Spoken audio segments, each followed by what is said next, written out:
Hi, it's Isabel, and today I am back with my new and improved UNO cards TBR.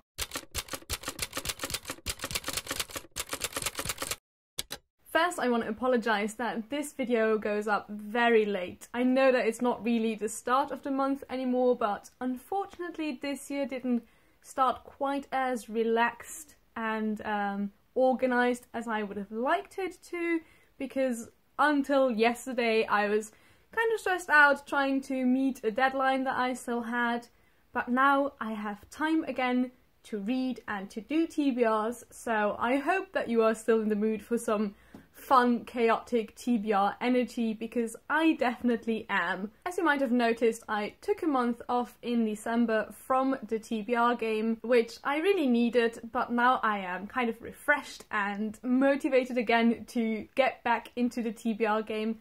And I also took that time to think about some of the things that were or weren't working for me with the game, and I have come up with some improvements which I want to tell you about before I get into this month's TBR. So if, like me, you are somebody who really likes to read through all of the rules of a game before you start playing them, this section of the video is definitely for you. If you don't care about the rules at all, I will leave a timestamp so that you can skip to me picking the cards and the books directly. But as I said, I personally like to have some rules with my games, and I have come up with some to try and make it even more into a game and to make it more fun overall. Let me actually start with the things that I didn't change. So what I'm going to keep doing is I'm going to pick 4 cards each month to start with. I want to read a bit less this year than I did last year, I think, so I thought picking 1 book per week would be kind of ideal for me, so I'm going to stick with drawing 4 cards at the start. For the cards themselves, I have changed it up a bit because I have taken out all of the double numbers, but I have left in all of the special cards.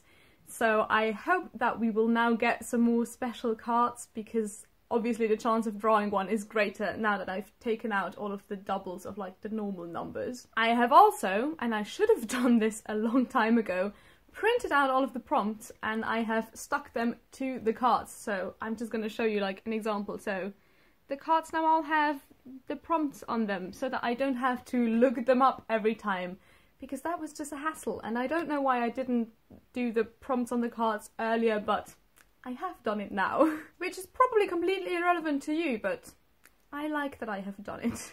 But then we get to what I think is actually the most exciting new rule that I have, and I have implemented a score system. So basically I can now try and gain points with the game, and the way that I have done it is that for every book that I pick and read, I will get the amount of points that was on the card. So for example, if I had had the 8, and I pick a book for that, and then if I read it the next month, I will get 8 points. However, if I don't read it, I will get -8 points.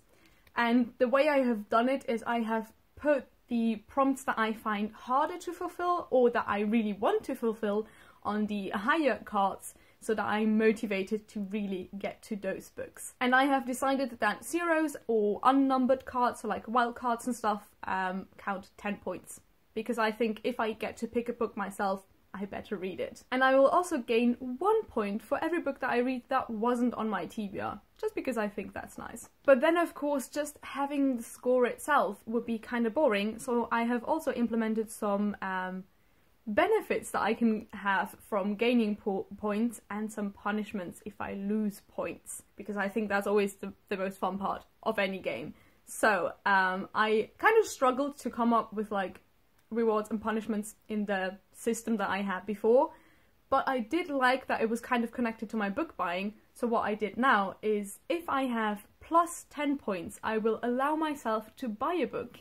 If I have minus 10 points, I will have to unhaul a book. I haven't tried it out yet, so I don't know like how quickly I will get to plus or minus 10 or anything like that. I felt like it was a good number and should work.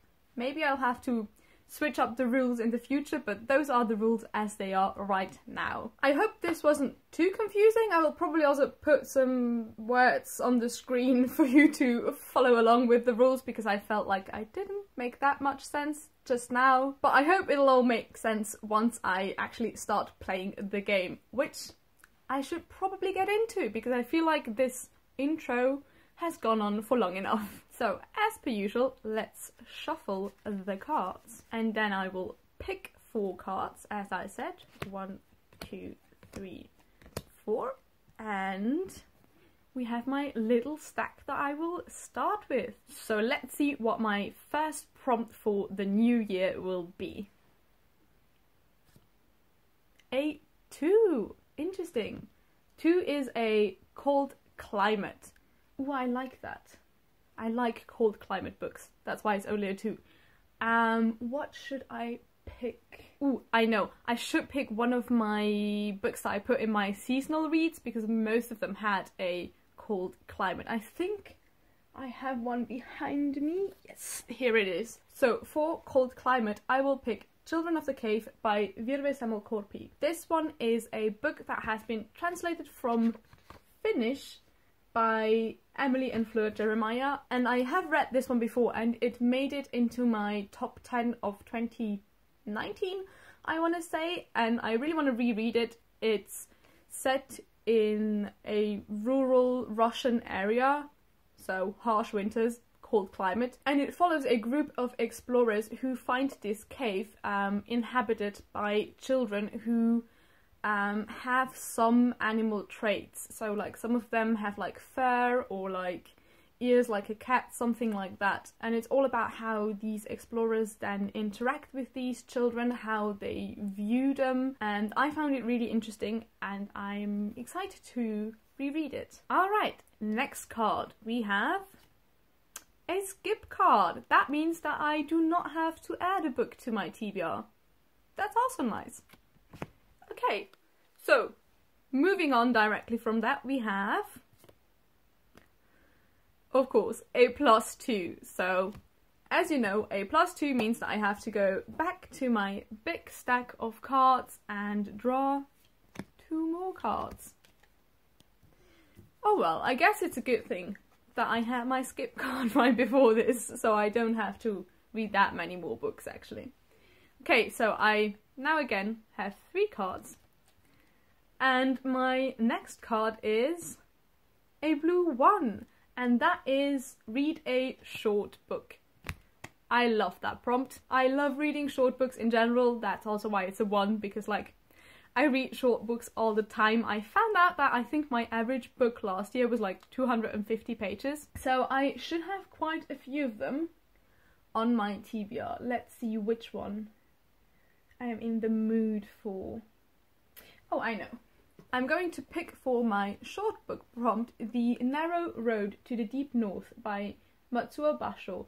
And this has been gifted to me by a friend of mine. She has randomly seen this in a bookshop and I think it's part travel diary and part haikus. She absolutely loved it, so I hope that I will love it too. And with only around 100 pages, this definitely counts as a short book. 2 cards left. Let's see what else we get.